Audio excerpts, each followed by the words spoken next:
My experience watching these Avengers Doomsday teasers has been the same as that Vince McMahon meme. When I saw the Steve Rogers teaser, I was like, okay. When I saw the leaked Thor teaser, I was like, oh, all right. And then when I saw this new X-Men teaser, we immediately fast forward to the end of the GIF where he falls back over his chair. Because this is, for me, the best of the three, obviously. For no other reason than it shows something new, and that is always nice. Like, we've seen the version of Thor we're going to meet in Avengers Doomsday in Thor Love and Thunder. We've seen the version of Steve we're going to meet in Avengers Doomsday in Avengers Endgame, but we've not seen these X-Men for a while, especially not these three. Oh, also, my cat Mortimer is on my lap because he loves the X-Men because of that time the cat licks Wolverine's claws in X2. By the way, if you're watching this video when it releases, which means sometime before 2026, like end of 2025, it is likely that the official version of this teaser has not made it online yet. I watched a leak version. I put out the call on Twitter because I heard it was going around. I was like, somebody send me this. I have to see it.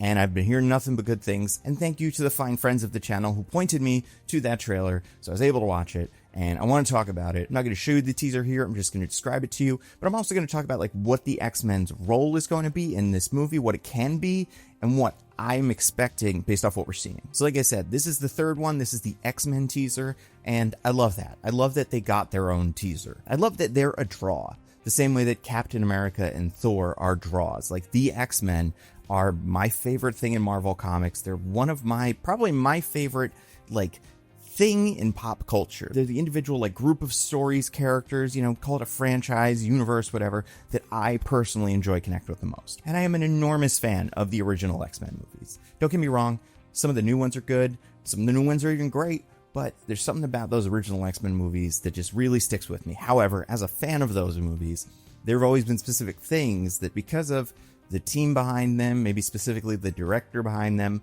or just where we were as a culture when it came to adapting a comic book on screen, maybe we weren't ready for it. I would argue maybe we were, and they didn't give us enough credit, but for reasons I kind of understand, they went for a more realistic tone for those original movies, as opposed to the big, cosmic, funky X-Men comic stories. Not to say that the X-Men comics are not grounded, but at the same time, these are people running around in yellow spandex. All right, so teaser starts. We're going to focus on three characters here. The first character to speak, the only character to speak, I guess, is Magneto, played by Ian McKellen. Now, Ian McKellen is currently 86. I believe that makes him the oldest member of this cast. Like, when Deadpool jokes about Hugh Jackman being in these movies till he's 90, Ian McKellen is almost 90. But, like, obviously from the X-Men movies, but you just know him from the Lord of the Rings movies. Like, the man has an incredible voice, so it makes perfect sense to have him narrate this. I just think it's interesting because you would expect Professor X or, you know, Wolverine or maybe Cyclops or something like that would narrate. Magneto narrating kind of suggests that he is more a member of the X-Men than he traditionally is in this universe, whatever universe that might be. Here's exactly what he says, because it's pretty short. Death comes for us all. That's all I know for sure. The question isn't, are you prepared to die? The question is, who would you be when you close your eyes? So that's all he says. That is all that's spoken in this trailer. We had a lot of shots of what I assume is the X-Mansion. We see the plaque outside, and then the trailer lands on these two figures that are sitting together. One is Professor X, played by Patrick Stewart. The other is Magneto, played by Ian McKellen. Magneto moves the chess piece because they love chess in these. It's a great metaphor. We see the iconic wheelchair with the X for the spokes, which I have here for my Professor X. I guess the last time we saw this wheelchair was in Deadpool and Wolverine, when Cassandra Nova was just like casually using it for fun to make us think she was Professor X. Professor X in this is wearing a blue jacket with a black and red X logo. This is something that we have kind of seen in the leaked bag that showed kind of what everybody's costumes look like. This is not surprising that if this was AI, and maybe this is, you know, I've heard this more or less confirmed by people, but if this was AI, then that would be explained by the fact that they saw the bag and kind of knew what to make. But otherwise, like, this lines up with what you'd expect him to look like. I'm kind of bummed we're not seeing him in the classic suit. I would also love to see, I don't know if we ever did this with this Professor X, especially with Patrick Stewart, give him like the Savage Land outfit with the rolled up sleeves. Like, I don't know, that's a fun look for him. Then Professor X, like, we've seen him already in these movies. Besides being in the Fox movies, he showed up in Doctor Strange in the Multiverse of Madness. He had a classic look, especially the big yellow chair. We all remember that moment when he entered and they played the theme song. And like, if that did not happen in Doctor Strange in the Multiverse of Madness, seeing this wheelchair might be like, oh, we're getting the kind of pared down version of the X-Men. But like, I think now we know, and at least I trust the MCU right now to go all out when it comes to these X-Men. We see Magneto, he looks very old, like older than we have ever seen him look, which would make sense because this is older than he has ever been. Every day, and this is true for all of us, we are the oldest we have ever been. But I would say you could compare it to Days of Future Past, which came out over 10 years ago. And I think that version of Magneto feels close enough to the 2000s X-Men Magneto, whereas this Magneto just looks like Ian McKellen, which I'm fine with, because I don't think we need a humongous presence from Magneto, especially since he's an 86-year-old man. But that was one thing for me that was like, oh, that's real. This is why. The AI would not make him look like that. The AI would make him look weird and smooth, and you'd be like, he doesn't look like that anymore. He looks like this. And then they hold hands and smile, Professor X and Magneto, and that's nice. Like, they're friends, and who knows what else. I do think the line about death comes for us all, that's all I know for sure. I think that's funny because of how many times these characters have died. I'm not positive about this. I think we have seen Magneto die once on screen. And I'm not just talking about Ian McKellen, any Magneto, but it's the time where in Days of Future Past, he dies protecting everybody from the Sentinels. We have seen Professor X die, I want to say 3 times on screen. Jean explodes him. Also, I think dies in Days of Future Past, although you could say in Days of Future Past, he gets teleported out at the very last minute and then gets neck snapped in the Shadow Realm by Wanda. He's also a character who I believe you could say is confirmed dead in Deadpool & Wolverine in the universe that Wolverine comes from because of how he feels about letting all the X-Men down, and he specifically has an emotional connection to Professor X, so he existed in that universe. Then old Professor X is killed in Logan. It's just funny because these characters die and come back all the time, and specifically Professor X, I want to say, has done it more than anybody else has done it in these movies. But okay.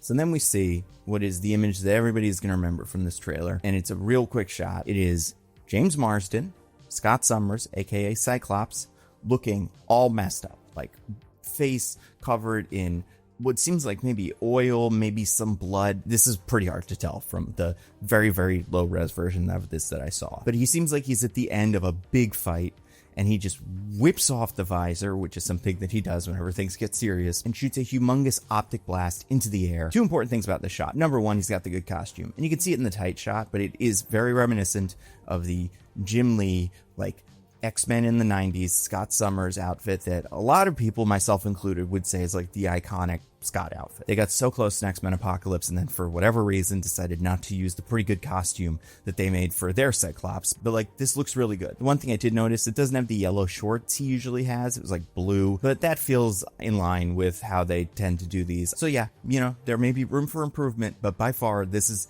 the best looking Cyclops we've ever seen. Also, I don't know how to describe this, because I don't even know what you would call it. But artistically, there's different ways the movies and comics and the shows have depicted Cyclops' optic blasts. Sometimes, in the original X-Men movies, there were these very precise kind of beams, and they were very, they were dangerous, but they were very focused. Now, in X-Men 1, when Toad steals the visor and it blows the roof off of the train station, that looks just like a big explosion. You don't see a sustained version of that optic blast. You can look at the scenes where Scott's fighting Jean in X-Men 2, what the optic blast looks like, and then what the optic blast looks like in, let's say, X-Men Apocalypse, where you have the Ty Sheridan Cyclops doing a full-on optic blast against Apocalypse. I would say those all felt relatively narrow compared to this one, which feels different. Obviously, he's taken off the visor, optic blasts are going everywhere, but also there's this kind of artistic crackle to the sides of them, almost like a flame kind of effect. And I know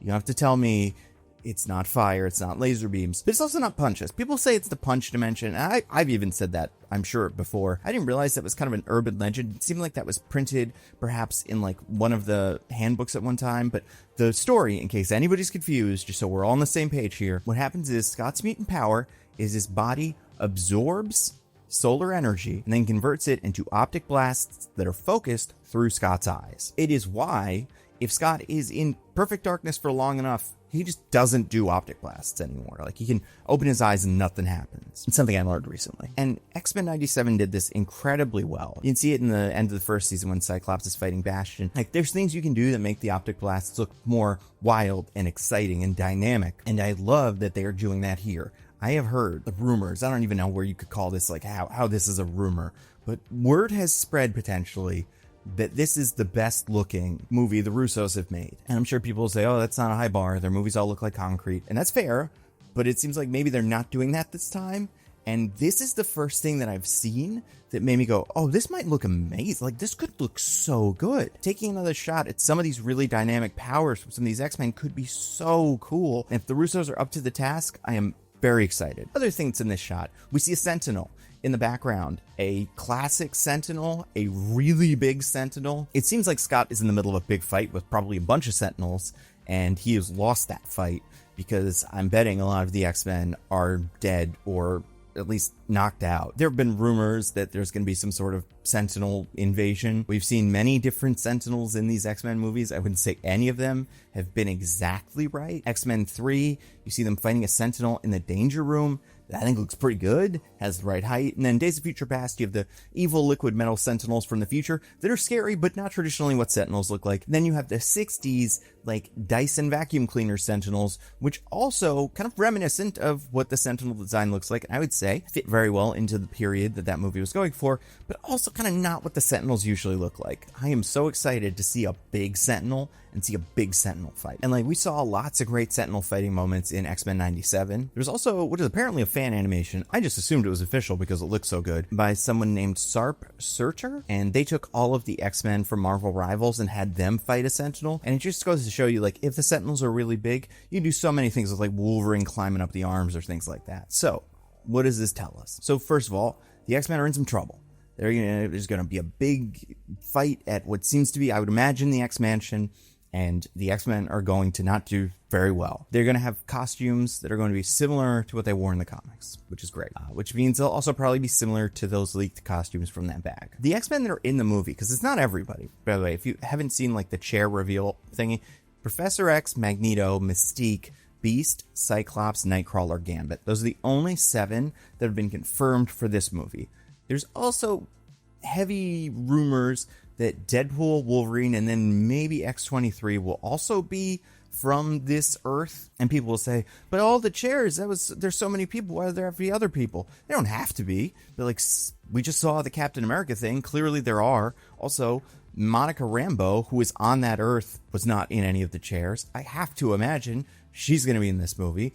I'm not saying that means all the rest of the X-Men, the ones you like, they're all in there too. But I am saying, like, if you're like, why aren't there any of the women? Where did all the women go? You got no Jean, you got no Storm, no Rogue, no Psylocke. There might be opportunities for them later. Some other X-Men that have not been confirmed but could show up. We could get Colossus, either the original X-Men version or the one from the Deadpool movies. We could do an Iceman, get Shawn Ashmore. I'm sure he would be happy to get in there. Also, he's a good one. They could just do a CGI version of him, kind of like they did the Sandman in that Spider-Man movie. I myself would love to see Anya Taylor-Joy Magic show up again. I don't see why she can't. I don't think anybody would mind. I think some people would be maybe like, who is that? But I think the character of Magic, because of Rivals, because of the Midnight Suns game, because of the really excellent solo comic, like, people like Magic now. And I think everyone acknowledges there were a lot of problems with that New Mutants movie. Anya Taylor-Joy Magic was not one of them. It would be very cool to see her and one of the Colossuses teaming up for something. The other one is Kitty Pryde, who has been played by more than one actor, but is mostly known for being played by Elliot Page. I'm sure you could do some interesting stuff there. You just have that Shadow Cat be a guy. Then the other 2 characters that I think we probably will see in some capacity are Quicksilver and some Scarlet Witch from this universe. We have a Magneto, so like, that's step 1. He has to be evolved. And then Scarlet Witch is missing from this movie. Like, she's dead in the 616 MCU universe. But it would make sense if there's a version of her on this Earth. Evan Peters' Quicksilver showed up in WandaVision and then Agatha all along, playing Ralph Boner. But still, he was in disguise as Quicksilver. So, like, why not put the actual Quicksilver on this X-Men team? I don't know, that could be fun. You know, there's a bunch we have already seen. I don't think we need to see Ray Park Toad, Tyler Maine Sabretooth, Aaron Stafford Pyro, as much as I love them. I don't know, man. I'm just, like, I love the X-Men. I really, really do. If you keep track of any of the action figures, like, over my shoulder, I usually put whatever new ones I get back there. And, like, it's MCU figures that I think are fun, and usually X-Men figures. And I think it's one of those things that fans of the X-Men have known for a while. Like, if they did a good job, and there have been X-Men movies that have been good, don't get me wrong, obviously love the movies, but like, Scott really hasn't gotten his moment. That's, I think, why people were so excited about how Scott was featured in X-Men 97. It was like, justice, finally, this is what we've all been seeing. I think we might see that on screen. I think that could be pretty terrific. So if I had to rank the 3 Doomsday trailers, Captain America teaser, fine. Thor teaser, interesting.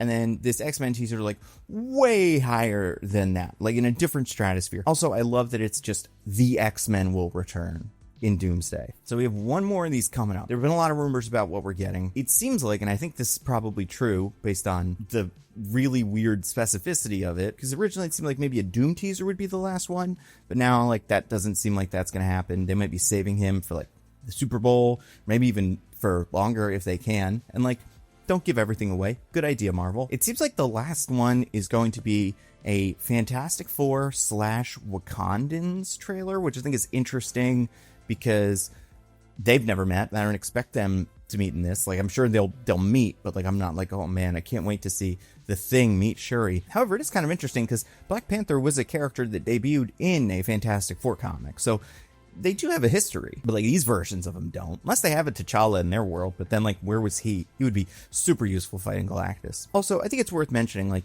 there's going to be 4 of them, 4 teasers. One is on YouTube. One might be in theater. I don't even know if the Thor one's in theaters yet with Avatar. And then the X-Men one is going to be in theaters with Avatar eventually. I think we're far enough in to say this like experiment kind of worked. I think it has gotten people's attention in a way that I don't think needs to be necessarily positive or negative, right? I think there's plenty of people that are going to be like, oh, I don't want him to bring Steve back. That is still this movie getting a reaction from people. And the same way that the chairs reveal wasn't really anything incredible, it was just something different that made the movie feel big. I do think this is getting at that same idea, which is that this is a big movie filled with a lot of people. It is a big event. Get excited for this event. There's a countdown to the event at the end of the trailer. And like, I remember hearing about this 4 teaser thing, being like, I don't know if that's going to work, but I think overall it has been quite effective. So we will make another video when the 4th one links. And then maybe if there's another thing, who knows, we'll be talking about this for the rest of the year. We'll talk about it all 2026 probably. And I'm really excited because this is the first thing one of these teasers has shown that's like, oh my God, I needed to see this. Like, this is exciting. And if you want to hear about the X-Men between now and then, you might want to check out a video Lindsay made about the X-Men. It's called Trying to Make Sense of the X-Men Cinematic Universe Timeline. In it, Lindsay and Angelina partially just sort of reminisce about the wonderful Fox X-Men movies and like what they meant to superhero cinema at the time, and also try to connect them all to each other in what is, you know, a fool's errand, and always has been for X-Men fans, but I think is a fun exercise and is a fun way to just like remember what we loved about these movies, kind of why they're fun and quirky. And that video is an hour and a half long. I don't know if technically it is longer than any X-Men movie to date. I would have to assume if it is, it's probably either X-Men Origins Wolverine or New Mutants or Dark Phoenix. Maybe those to me feel like they would be the shortest ones just because they're like not that great. But you can watch Lindsay's video right now exclusively on this video sponsor, Nebula. You guys have heard me talk about Nebula before. It is a subscription streaming service that I helped to create. A bunch of us video essayists, and I don't like call myself a content creator, but like content creators got together and we were like, hey, these platforms that we have to work with, they're great, but they have some problems. And the big one is we wanted to just make great videos, give them to you guys. We wanted to make a nice, clean, well-organized place where you can go to watch all of our videos. They all go up early, so every Nando V Movies video and Nando Cut video go up early. They're all ad-free. You can download them to your phone, which is a feature I don't hear nearly enough people talking about, but is incredibly useful. Like if you don't want to have to eat up all your data or deal with the Wi-Fi at the gym or something, download some videos. You'll have them with you. Also, this is a thing that wasn't a concern when we started Nebula, but has become a concern when talking about the other platforms is, I don't know about you, but when I jump onto other platforms, I am flooded with AI. We were talking about it just now in regards to the Thor trailer. Like, it is everywhere, and it makes finding information, especially useful information, really, really difficult because you don't know if it is being made by a person, and if it's not being made by a person, A, you don't want to support it because AI is bad, but B, like if you're trying to learn something or get some information, AI just makes stuff up. So like I have gone to so many videos trying to learn things about comic book characters that I kind of know some stuff about, but don't know everything about. Like, oh, I want to get brought up to speed on like the full story of Cable or something like that. And just immediately you hear something, you're like, that's not true. Oh, this is AI. Okay. Yeah. Ignore that. The videos on Nebula are all made by real people. And that didn't used to have to be a selling point, but now I think it might be the best selling point. There's also all kinds of cool videos you can only find on Nebula. Like Lindsay makes videos almost exclusively for Nebula. One of her most recent videos was about Bluey adults, and the one after that was about dash cam footage, so it really covers a pretty wide spectrum of things. Then you've got short films like Patrick Williams' Dinner Plan, or series like Maggie Mae Fish's Amy's Dead End Dream House. And you have what we haven't like fully announced, but will be coming out sometime next year. Our show Subliminal. It's our first like dramatic series. I wrote an episode. I think it's pretty good. I've seen parts of it now because it's like coming together and been edited and all that. And like it looks great. I can't wait for you guys to see it. If you want to support us, give us more opportunities to do cool stuff like that, and you want to see our videos early, ad-free, download them, and see other creators on Nebula, because all of your favorite creators and your next few favorite creators are on Nebula right now. Like, there's something for everybody. And a yearly subscription to Nebula is $60 for a whole year. That is $5 a month. But if in the month of December you go to go.nebula.tv/thenandocut, or the link in the description, or you use the QR code, you can get a year of Nebula for just $30. That is $2.50 a month. It is an incredible deal. Again, that deal is only available in the month of December. So if you're watching this video when I just released it, go check Nebula out now. It is the best Nebula deal. You can also gift someone a subscription, maybe a late holiday gift. And if you want to check Nebula out on your own, sign up for a 3-day trial. I guarantee you will find something you like. Again, that is go.nebula.tv/thenandocut.